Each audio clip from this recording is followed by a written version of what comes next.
Hey everyone, Graham here from therecordingrevolution.com, and this is the evolution of a song. 1, 2, 3.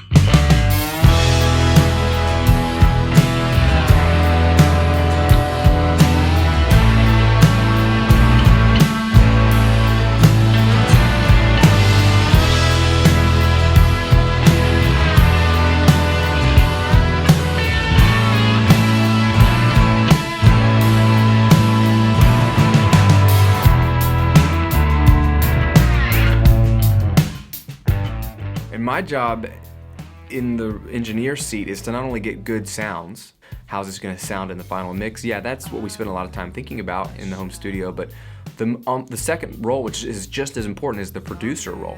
And that sort of mindset is one of what is the vibe of these drums? Was that the right drum fill? Is he playing the right pattern? Does he need to change the energy as he goes into the chorus? What was he doing in verse 1? What should we be doing in the bridge? What are the guitars going to be doing here that could play along with the drums? How about the vocals? Am I going to layer vocals here? What will that do to the drums? That's a producer's decision, so you have to wear that hat as well. And so with Logan, we're sitting there, we've never played these songs together. I've never played them, period. And so he's got drum patterns that he heard from listening to the rough demo, and he's showing me those, and I'm listening back and saying, I like that, let's save that for later in the song, let's simplify that.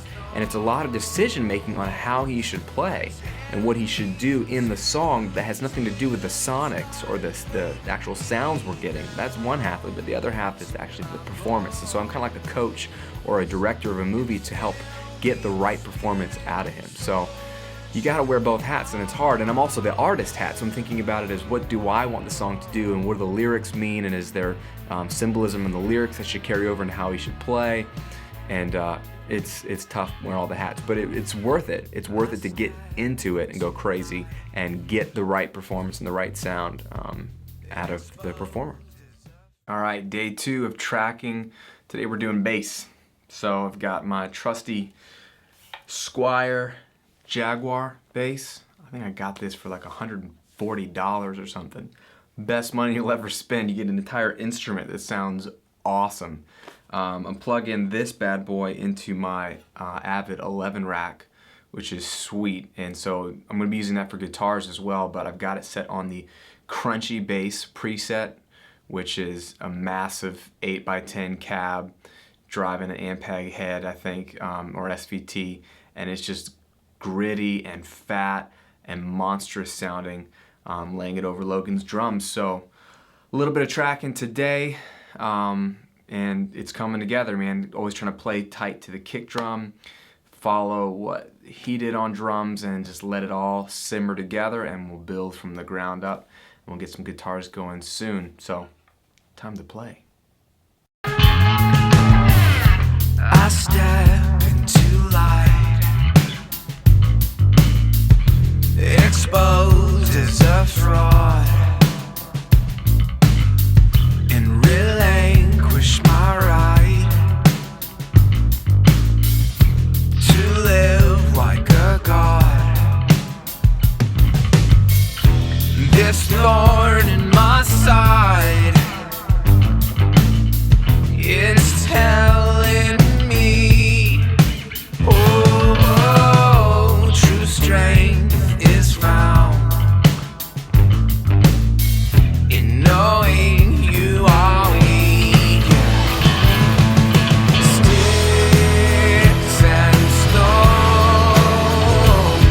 are tearing me in two till you start breaking me down to my bones and fill me with spirit, sword, shield, and all the sticks and stones are tearing me in two until you start breaking me down.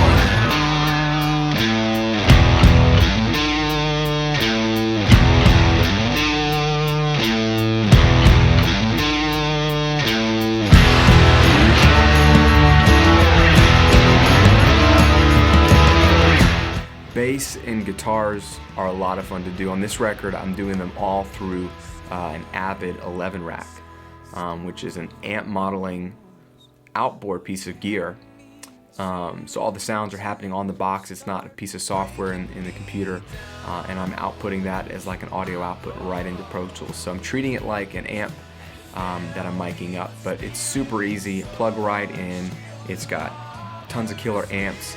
For the guitar stuff, I think the sounds that I used the most on this were a Fender Deluxe through like a 112-inch cone cabinet, and then a Fender Bassman through the 410s, old classic Fender Bassman cabinet. So those are the main sounds of the electric guitars, and I think they also modeled like the microphones that you're miking them up, and I used the Ribbon, the Royer 121 emulation, which gave it a darker, rounder character, so I could get real bright sounds on the amp, and then I could sort of soften them with the mic, which is cool. So that's all emulated. Those are the biggest sounds I'm using. I'm also using a Vox AC30 emulation on some more chimey parts, and I think I'm using a Mesa Boogie dual rectifier for a couple of parts as well when I wanted a lot of fuzz and crunch.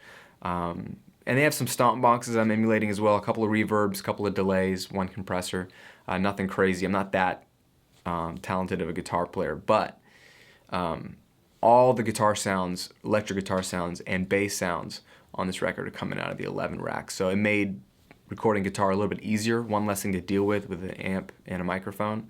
But it's mostly because I hadn't used it before on a bunch of records or in a complete record. I used it for some of the sounds, but it's been a lot of fun working with that on this project.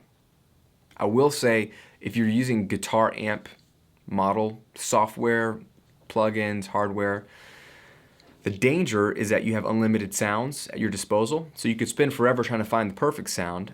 But beyond that, let's say you land on a sound, most of the time it's a piece of software or a plugin that you're using, so you do record through it, but really it's a direct signal, and then you're monitoring it through the plugin, so you could change the amp sound at any point.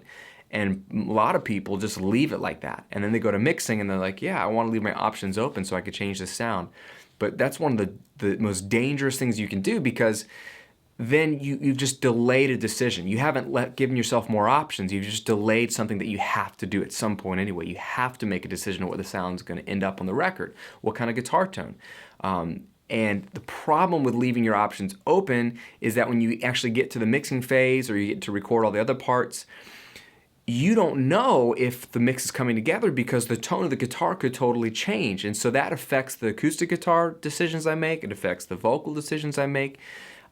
It's just laziness. Unfortunately, that's all it is. It's not wisdom to keep your options open with that kind of thing. You need to pick a sound. If you can't pick a sound on tracking day, that means you don't know what you want.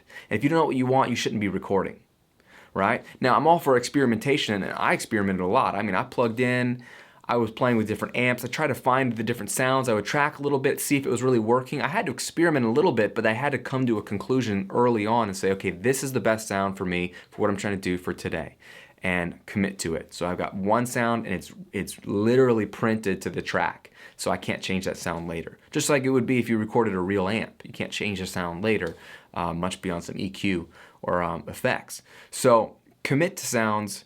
It'll save you a ton of time later, and that will affect how you track other things. With acoustic guitar, I'm using my Martin, and it's just a nice round, full-bodied acoustic guitar. But the crazy thing is I grabbed a couple of my favorite mics, nice condensers. They're not crazy expensive, but a couple $100. They usually sound really great, really full. And I tracked a bunch of acoustic guitars through them for the record, and they sounded okay, but they didn't really do anything for me. And I was listening to other records with acoustic guitars that I felt really cut through nicely with other electric guitars. I couldn't figure out what to do. I ended up scrapping all those guitars and re-recording them with a Shure SM57, which is a $99 dynamic microphone, usually used for stage stuff, snare drum, guitar amps. It's not your typical acoustic guitar microphone, I'll just say that. It has a very mid-rangey, very chopped off sound. Not a lot of body, not a lot of sheen at the top end. And yet, for this song and a lot of the other songs, recording through that microphone took my acoustic guitar tone, which was like here, and it like focused it. So even though it's a little lacking by itself, in the mix with all the other guitars, it punched through a little bit better. I could feel it, I could hear it a little bit better because it wasn't taking up so much sonic space. It was very focused and it worked in the mid-range.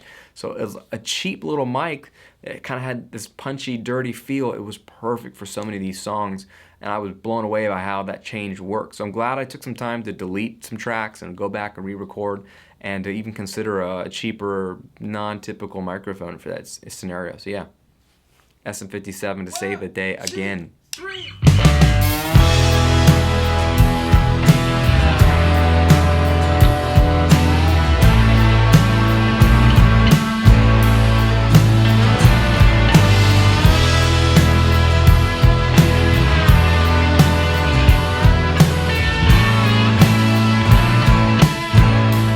I wrote this song, and all the songs really, with one main riff in mind. One chord progression, one riff, all on one guitar. So as I'm starting to layer sounds, I have to think about, when do I need more than one guitar? What kind of tones? Can they complement each other? How can I write different parts that will be nice layers, nice additions, nice touches to the main riff to fill out the arrangement? So again, I'm going back to my composer arranger hat and thinking about what will keep this song interesting.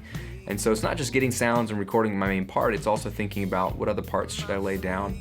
And on some of the songs there are some really, really interesting parts. You know, on this main song in particular, it was more about which tones and how many guitars do I need where, and what should they be doing? Should they get out of the way of the bass at times, and just make sure everything plays nicely together. So I have to put on another more creative hat. The song's already written, but the arrangement hasn't been fleshed out 100% because I haven't been in a band with these songs. So it's what's challenging about doing everything yourself, is at some point you have to think like a band, think like a producer, and put everything out there and make sure that it's a nice mapped out full arrangement. It's the same with keyboard parts. I've got a little MIDI keyboard controller. I can't even really play piano to save my life, but I can pull up some virtual instruments that come stock in my DAW, a couple of organs, a couple of piano sounds, a couple of pads or synths, and I can bang out a couple little parts. I can place what little chords I can play, and then I can go and edit my MIDI tracks and fill out with some other notes. So whatever you're hearing chord-wise or keyboard-wise, I pretty much faked it because I can't really play, but I keep it simple and I use them as textures, because a piano or a keyboard has a very different percussive element than even the guitar does. So sometimes I want that attack of a keyboard or piano, or sometimes I want a sustaining chord that doesn't have any attack, because you can't really do that on the guitar unless you're doing swells. So it plays a role in filling out the song. So just using virtual instruments, finding some patches that work, keeping them interesting, and again, committing to a sound and printing that sound as early as I can, so that I just commit to something and I know what I'm working with frequency-wise. But a little bit goes a long way. I'm mostly a guitar player, so I just write from the guitar, fill it out with the right guitar parts, and then an element here or there on keys or virtual instruments for me can fill in the gaps pretty nicely.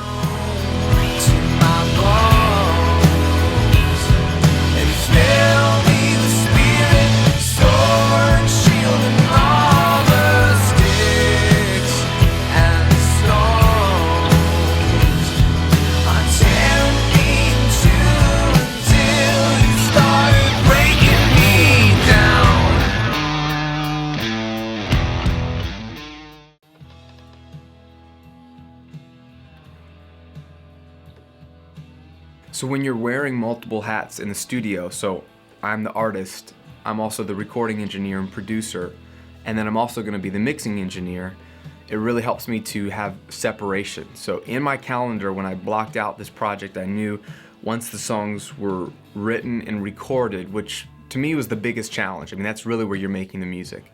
I had to have some break of time between that and then coming to mix it, because I need to approach the tracks fresh again and hear them almost for the first time, to not be married to my original ideas that I had in recording or forget them sometimes. So I would hear the tracks as they were captured and see what my new first impressions were then. So that's the tricky part about mixing your own music, is you need some physical separation, a couple of days at least. A week would be great. And then you need to be able to pull up the faders and listen and start from scratch, knowing that you did everything you could to capture great sounding tracks and a great arrangement and good parts that complemented each other well. But now it's time to think a little more critically and think like a listener and see if what you recorded or captured is even worth keeping, and have the guts to be able to cut things. So I'll listen to parts and say, that's not really working.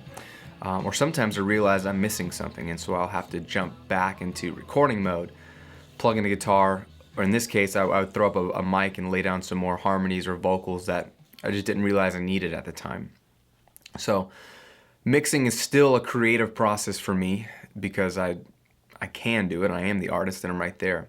But I generally try to approach it fresh and think, okay, forget the good ideas. I just want to make sure that this still sounds great and it holds up. So if I need to do whatever I need to do, I'll do it. So much of mixing is just balancing. I mean, that's all you are doing in mixing anyway. My problem is I tend to overthink it, especially if it's something I recorded, and I'm so nervous that I'm going to screw up the song.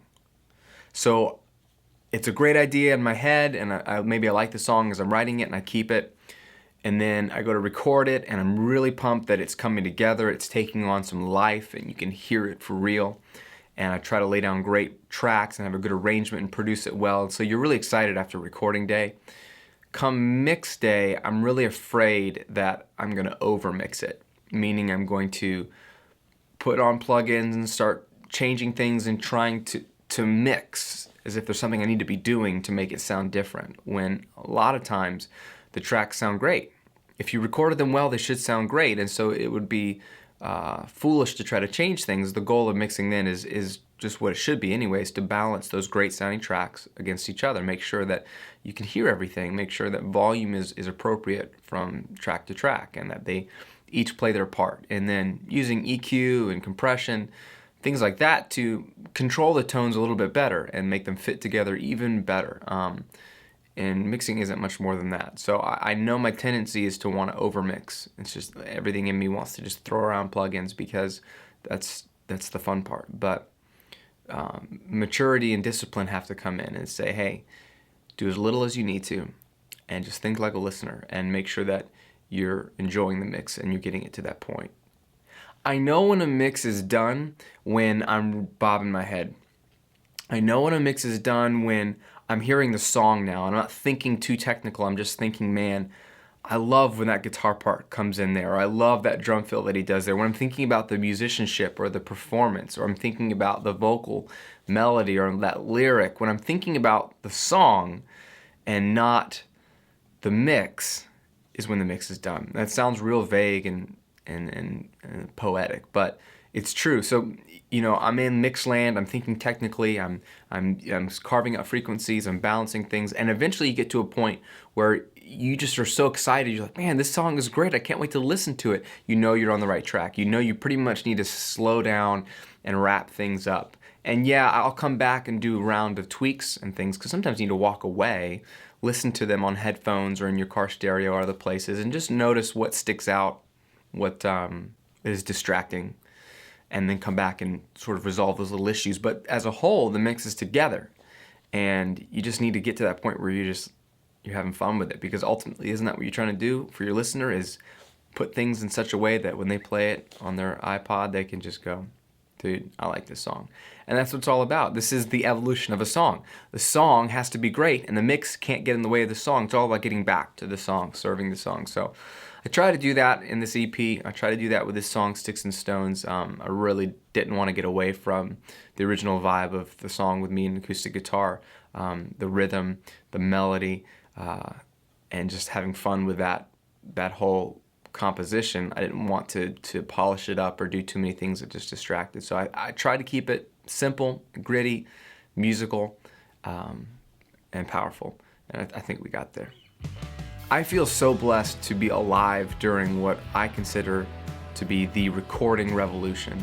Really a time period where gear and equipment are so affordable and so accessible in such a small space that a guy like me can make a record that sounds pretty darn good in a small home studio. And there's thousands and millions of you out there doing the exact same thing. And so I'm pumped that this is even possible, to even take an idea from raw guitar and vocal and some lyrics on a page, all the way to a professional sounding track that I can share with the entire world for free, or I can distribute and sell it, or I can just share it with my friends or put it on YouTube. I can get my idea put together in such a way that it rivals the stuff on the radio without any middleman and without spending an arm and a leg, and it's incredible. So I feel incredibly blessed. I could not do this if I were born 30, 40 years earlier. It just wouldn't have been in the cards for me. And so I want to encourage you, if you are recording and making music, and you're into that kind of thing, and that's why you're watching this video, that you would have a spirit of gratitude for the time period that you were born in, and that you have access to things, even just a DAW, just a piece of recording software that comes with some stock plugins, to know that that is in your computer and you have so much power in that. I hope you realize what you have access to, and that you then go turn that into some great music, and that you don't find any excuses anymore to do this. There's no more excuses, and the only thing holding you back is your talent and your ideas. So those are precious things. Go take them, get to work, and have fun making music, and make something incredible and share it. Share it with the world, and don't hold back, and who cares if it's not perfect. This album isn't perfect. This video you're watching isn't perfect, but it's all about creating art and creating beautiful things, and using the gifts you have and the resources that are so affordable and at your fingertips to go make great art. So please do it. Thanks for watching. Thanks for supporting the revolution. Thanks for supporting the music. Feel free to share this with anybody if it'll encourage them. Most importantly, be grateful, have fun, stay blessed, take care. You know